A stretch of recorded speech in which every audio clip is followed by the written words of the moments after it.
สวัสดีค่ะพ่อแม่พี่น้องสวัสดีFCทุกท่านเนาะค่ะ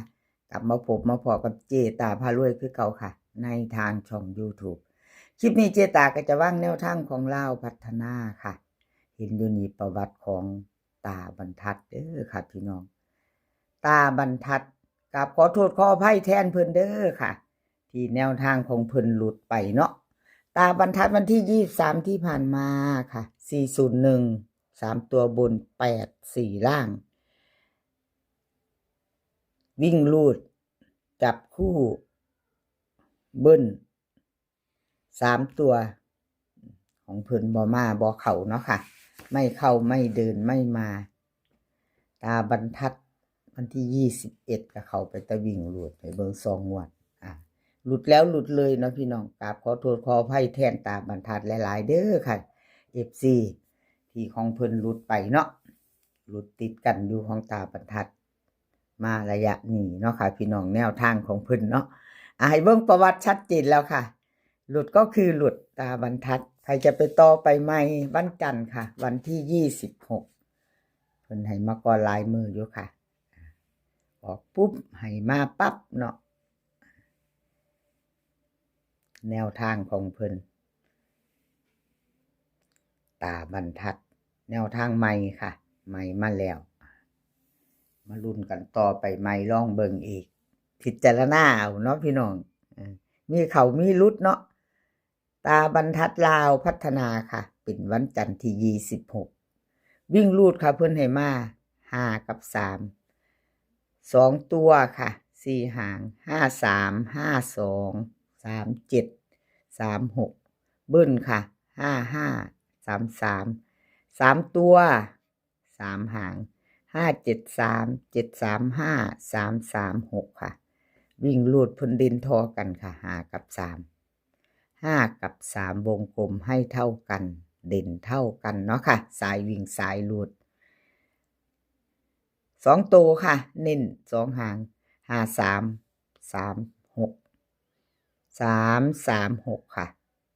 3ตัวเน้นหางเดียวของตาบรรทัดใครจะไปต่อกับเพิ่นก็เตรียมแคปหน้าจอเนาะค่ะเตรียมแคปหน้าจอไว้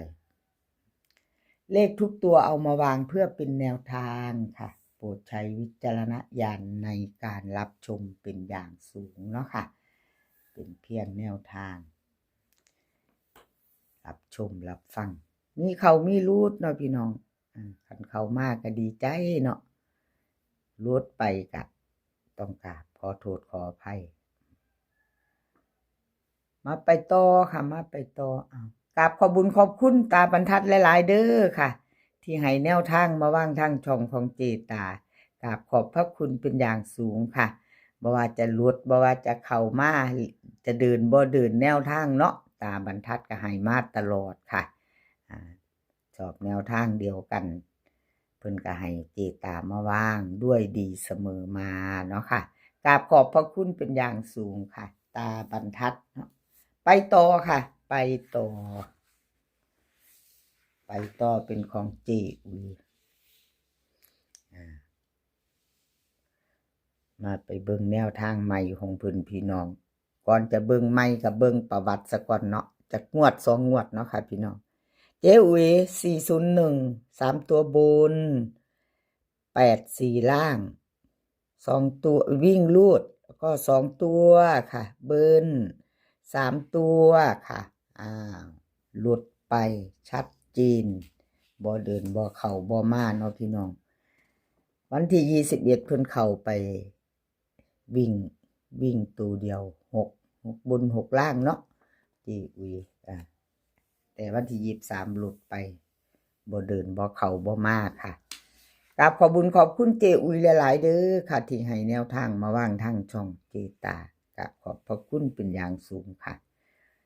เอามาไปต่อไปใหม่เป็นวันจันทร์ที่26เด้อค่ะเป็นวันจันทร์ที่26ลงให้ก่อนหลายมืออยู่เนาะวันนี้เป็นวันเสาร์เนาะค่ะเสาร์อาทิตย์จันทร์ 2-3 วันเนาะ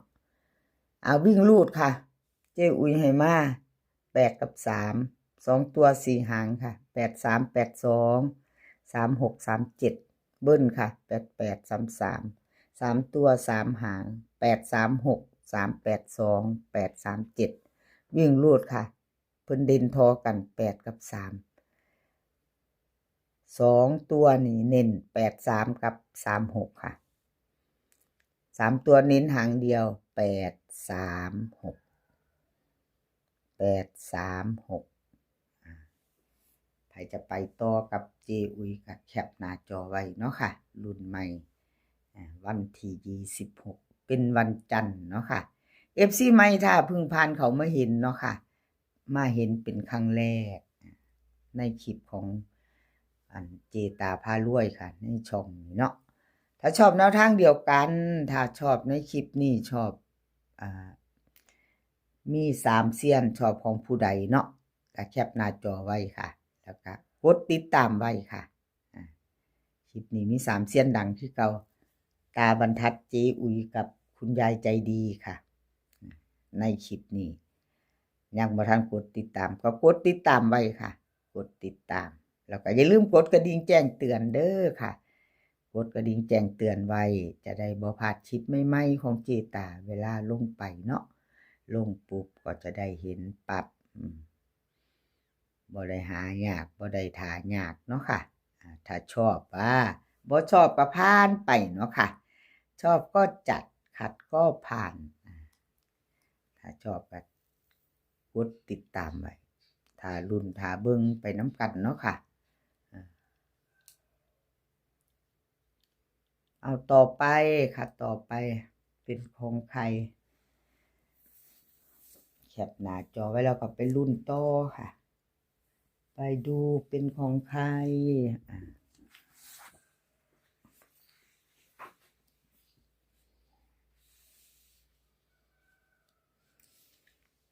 เป็นของใคร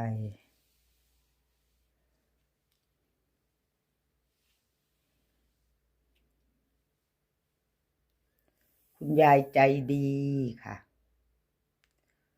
ของคุณยายใจดีวันที่23ที่ผ่านมาเนาะค่ะ23ที่ผ่านมา4013ตัวบน84ล่างวิ่งลูด2ตัวเบิ้ล3ตัวหลุดไปชัดเจนครับพี่น้องหลุดก็คือหลุดเนาะหลุดแล้วก็หลุดเลยวันที่21ก็เข้าไปแค่วิ่งหลุดตัวนึงเนาะค่ะ2ตัวมา1ตัวหลุดไปมาไปตามต่อแนวทางใหม่ของเพิ่น26มาแล้วค่ะเป็นวันจันทร์เนาะเป็นวันจันทร์ไปต่อพิจารณาใหม่แนวทางใหม่เนาะค่ะคุณยายใจดีค่ะกราบขอบบุญขอบคุณคุณยายใจดีหลายๆเด้อค่ะที่ให้แนวทางมาว่างทางช่องของเจตาตลอดเนาะค่ะกราบขอบพระคุณเป็นอย่างสูงวิ่งลูดค่ะเพิ่นให้มา4กับ5 2ตัว4หาง46 47 51 50เบิ้ลค่ะ44 55 3ตัว3หาง450 546 550วิ่งลูดค่ะล่อง4เด่น2ตัวค่ะเน้น46กับ56 46กับ51เจตาก็ได้เนาะกับ56พะนะพี่น้องครับขอโทษขออภัยอย่าถืออย่าซ่าเด้ออ่านหลายก็หลงเนาะ51ค่ะ51ว่า46แต่ตอนแรกเนาะเน้น46มานี่56เอาหัวล้อวันละนิดจิตจำใสหัวล้อเจ้าของเนาะพี่น้องเจ้าก็ได้เนาะเจตาวัติเนาะ FC เนาะ3ตัวค่ะ546เน้นหางเดียวเนาะค่ะเน้นหางเดียวครับขอบคุณขอบคุณ FC หลายๆเด้อค่ะที่ให้เขามารับชมรับฟังเนาะมากดไลค์กดแชร์มาคอมเมนต์ในเจตากดหัวใจให้เป็นกำลังใจในช่องน้อยๆของเจตาพารวยเนาะค่ะกราบขอบพระคุณเป็นอย่างสูงคลิปนี้ขอให้พี่น้องโชคดีวันจันทร์ค่ะกับเล่าพัฒนาจะเป็นวันที่26เนาะค่ะเป็นวันที่26โชคดีกันทุกคนมื้อนี้ขอให้มีความสุขขอให้สุขภาพร่างกายแข็งแรงค่ะสุขภาพย่อมมาก่อนเสมอ